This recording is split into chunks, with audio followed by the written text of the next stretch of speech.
ఏందోలా ఈ జీవితంలో ఎప్పుడు ఏం ఎట్లా జరుగుతుందో ఎవ్వరు ఏం చెప్పలేరు. ఎందుకంటే జీవితం అనేది ఒక నీటి బుడగ లెక్క.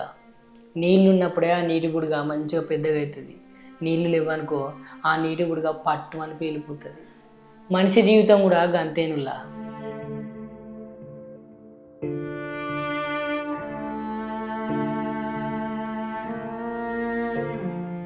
జీవితం అనేది ఉన్నోనికైనా లేనోనికైనా గది ఒక్కటే జీవితం. ఈ ఉన్న ఒక్క జీవితంలో ఈ కొట్లాటలని, ఈ లొల్లులని, ఈ బొబ్బలని ఇవన్నీ ఎందుకు?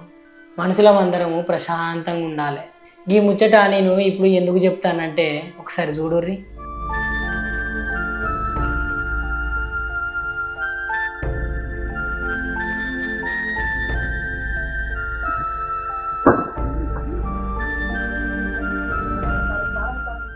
గీదుల్లా ముచ్చట.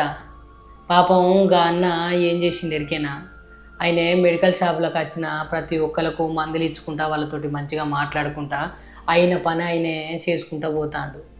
ఇక చేసుకుంటా పోతాడో లేదో పాపం గా మందుల సిటీ బిల్డింగ్ చేద్దామని పోతా అంటే అన్న ఒకటేసారి హఠాత్తుగా గుండెపోటు వచ్చి కింద పడ్డాడులా.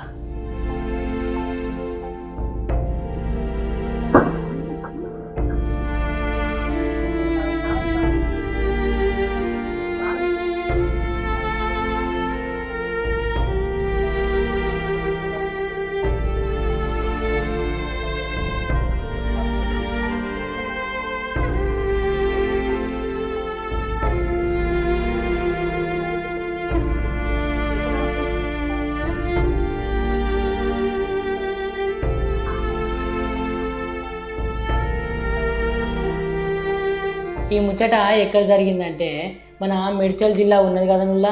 గా మేడ్చల్ జిల్లా దగ్గర కీసర్ అనే ఒక ఊరు ఉంటుంది. గా కీసర్ అనే ఊర్లే ఒక మెడ్ ప్లస్ షాప్ ఉంటుంది. గదేనుల్లా మందుల షాపు. గా మందుల షాపులో మురళి అన్న అనే ఒక ఆయనే పని చేసుకుంటూ ఉంటాడు. పాపం అన్న పని చేసుకుంటా వచ్చేపోయేటోళ్ళందరికీ మందులు ఇస్తాడు. మందులు ఇచ్చి ఆ మందుల సిటీలో బిల్డింగ్ చేస్తా అంటే పాపం మా అన్న ఒకటేసారి హఠాత్తుగా ఏమైందో ఏమో తెలియదు కానీ హార్ట్ అటాక్ వచ్చి కింద పడతాడు.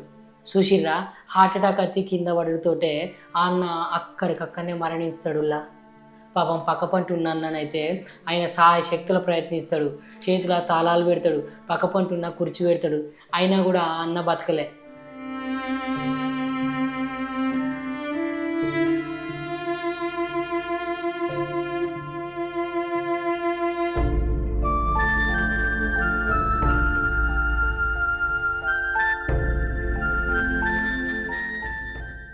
చూసిరా? ఈ జీవితంలో ఎప్పుడు ఏది ఎట్లా జరుగుతుందో ఎవ్వరం ఊహించలేము.